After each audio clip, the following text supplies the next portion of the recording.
All right, so we're gonna demo a standing leg curl here with Braeden. A lot of the times, so these are a misunderstood exercise in my opinion, because you'll have a crowd saying that there's not as much stability as a seated, which is true. So a seated, you can get more output.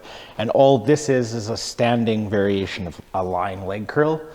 I don't think that, because you can learn how to stabilize the pelvis here because one leg is loaded versus the other, and your hips aren't pushing into anything in the front, only your quad is to create the counter force. So one thing we see often done times is people arcing their low back and really pulling up, trying to get that load up. And usually that's just a consequence of having a little bit too much load on. When you isolate the hamstring, it's probably not as strong as what you would think. It's actually a pretty small muscle. So what we want to do is put some tension in the glutes, especially the opposing side glute.